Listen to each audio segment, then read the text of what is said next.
Hai, balik lagi di channel Sansan Bukan Wawa. Hari ini aku pengen share tentang perhitungan bunga KPR yang anuitas ya, bukan untuk KPR syariah. Karena untuk KPR syariah, jujur aja aku nggak tahu gimana cara ngitungnya persis gitu ya. Nah, karena ini aku punya filenya dulu waktu aku lagi nyari-nyari gitu kan KPR biar kebayang bunganya eh, cara ngitungnya gimana, walaupun akhirnya aku ambil yang syariah ya, tapi aku jadi paham, oh kenapa bunganya kok di awal gede banget, kenapa poknya di awal kecil banget gitu kan, ternyata cara ngitungnya tuh kayak gini ya. Aku juga jadi keingetan file ini karena ada yang nanya nih dari NUS Real Channel, di mana dia punya case itu adalah KPR dia itu 2 tahun, kalau nggak salah 2 atau 3 tahun, fix 9%, lalu dari situ floating, mungkin sekitar 13% gitu ya. Nah, itu dia pengen tahu kira-kira bunganya berapa pada saat udah mulai KPR yang floating bunganya. Oke, jadi kita mulai aja ya. Nah, di Excel ini case-nya itu lebih ke yang kalau fixnya 5 tahun gitu.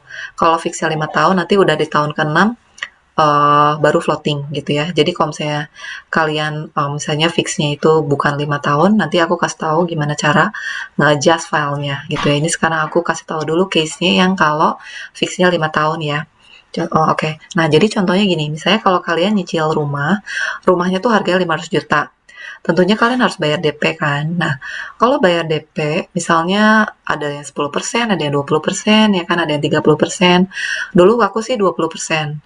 Jadi kalau misalnya rumahnya 500 juta, misalnya DP-nya 10%, ya berarti DP-nya 50 juta. Kalau misalnya DP-nya 20%, berarti 100 juta, ya kan? Nah, berarti sisa pokoknya itu adalah 500 juta dikurangi 100 juta, jadi 400 juta, gitu ya. Nah, jadi angka 400 juta itu yang kalian taruh di sel ini nih, di B9, di pokok hutang, gitu ya. Itu parameter pertama. Kalian harus tahu pokok hutangnya, ya. Lalu yang kedua, kalian harus tahu juga mau nyicil berapa lama. Ya kan, mau nyicil 5 tahun kah, atau 10 tahun, atau 15 tahun, ya bahkan bisa 20 tahun gitu. Nah, jadi kalau misalnya yang kalian taruh di sel ini nih, di B10 ya, di bawahnya, itu dalam bulan. Jadi kalau misalnya kalian nyicilnya 10 tahun, berarti 10 dikali 12, jadi 120 ya. Jadi 120 kalian taruh di sini. Kemudian di kolom sel berikutnya itu di sini adalah rate bunga KPR-nya. Ya, jadi kalau misalnya kalian udah nanya-nanya sama bank dan udah tahu nih programnya fix gitu ya, selama 5 tahun pertama 9%. Berarti kalian input di sini 9%. Gitu, kalian taruh 9% di sini. Udah, jadi 3 parameter itu yang penting untuk ditaruh ya di sini. Di 3 sel ini. Ya. Terus gimana nih bacanya ya? Gimana bacanya? Yang pertama tentunya kalian pengen tahu dong angsurannya berapa ya. Angsurannya berapa? Kalian lihat di sini nih di E11 ya. Di sini kelihatan angsurannya 5,67 ya. Jadi 5.067.000. Kira-kiranya segitu. Waktu itu aku coba simulasiin sih ya mirip-mirip lah, beda-beda 100 ribuan gitu. Ada beda ya. Nggak persis ya kan, tapi mirip-mirip gitu.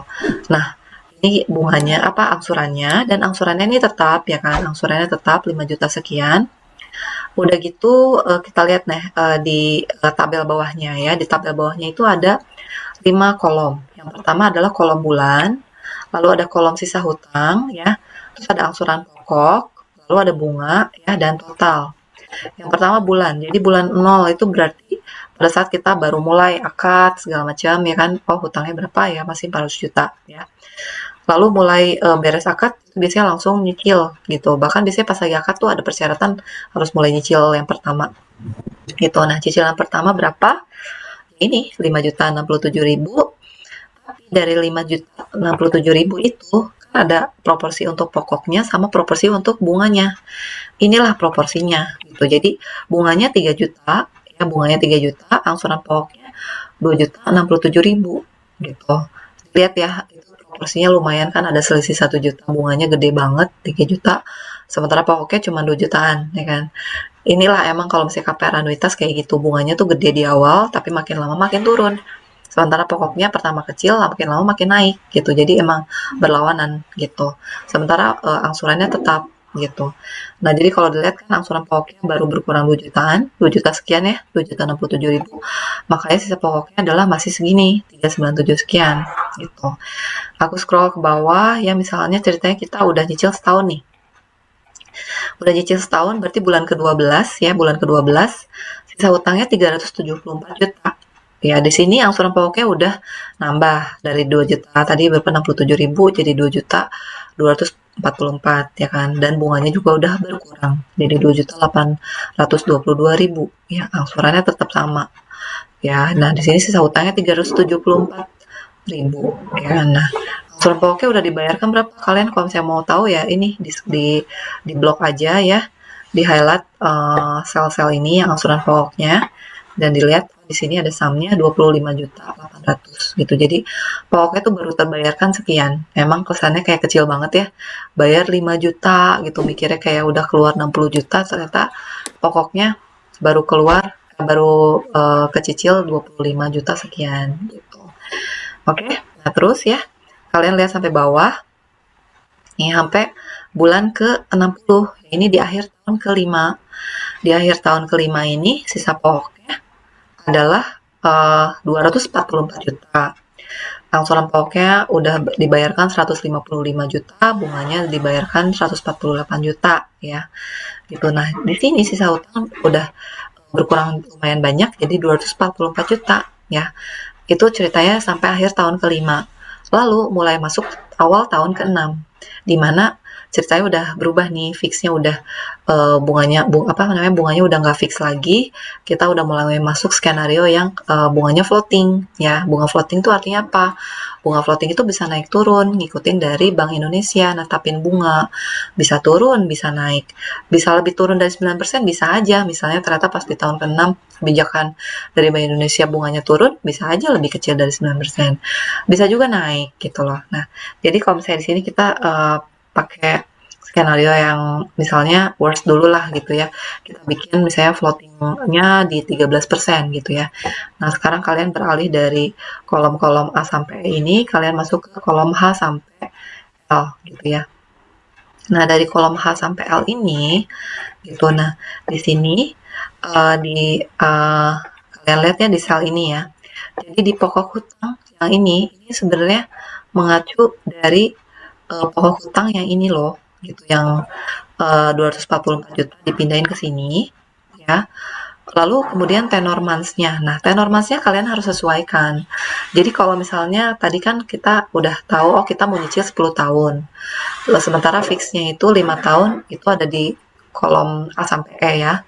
5 tahun udah di sini. Berarti 5 tahun sisanya di sini nih, di kolom H sampai L.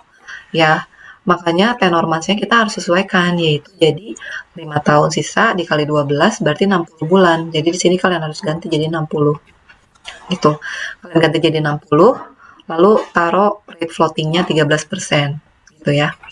Terus udah itu kalian lihat deh, nih di mulai awal tahun ke-6 ya, sisa utangnya sekian, ya kan, angsuran pokoknya juga. Gitu. Nah, ini angsuran pokoknya udah jadi 2.900.000 ya. Udah gitu bunganya segini 262.644 ya. Jadi kalau lihat di sini aja proporsinya pokoknya udah jauh lebih gede gitu ya dibanding si bunga gitu. Dan kalau lihat scrolling terus sampai akhirnya di akhir tahun ke-10 yaitu di bulan 120 ya, di bulan 120 udah lunas gitu ya kan.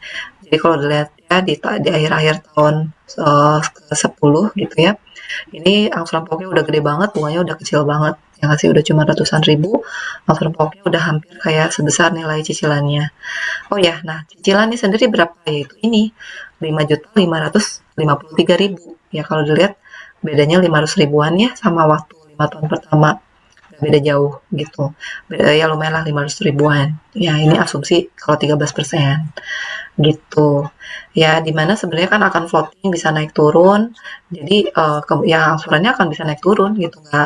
Nggak segini aja gitu kalau misalnya ternyata 9%. Cuman ini buat gambaran kalian kalau ternyata floatingnya udah di 13% terus kalian harusnya pindahnya segini gitu ya. Oke, ini skenario pertama kalau ternyata fixnya itu 5 tahun.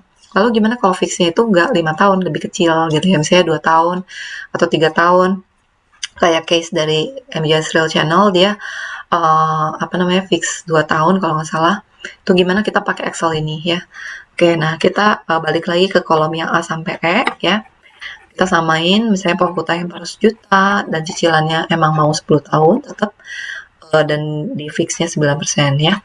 Yang perlu kalian akan rubah adalah gini, kalian scroll sampai ke misalnya kalian fixnya 2 tahun. Berarti kalian terus turun sampai ke bulan, misalnya kalau 2 tahun berarti 24 ya. Berarti di sini akhir bulan 24 ya, berarti 345 juta kan.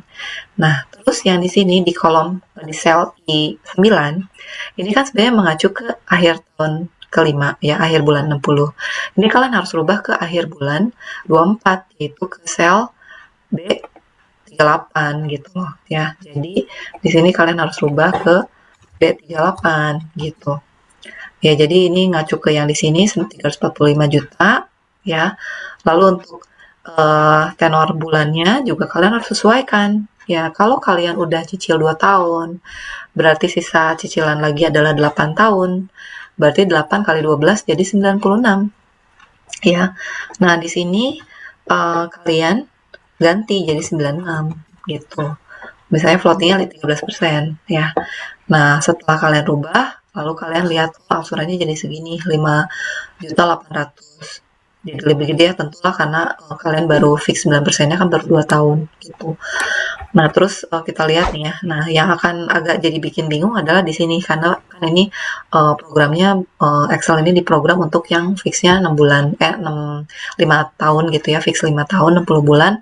Makanya di sini bulan ke-60 gitu ya.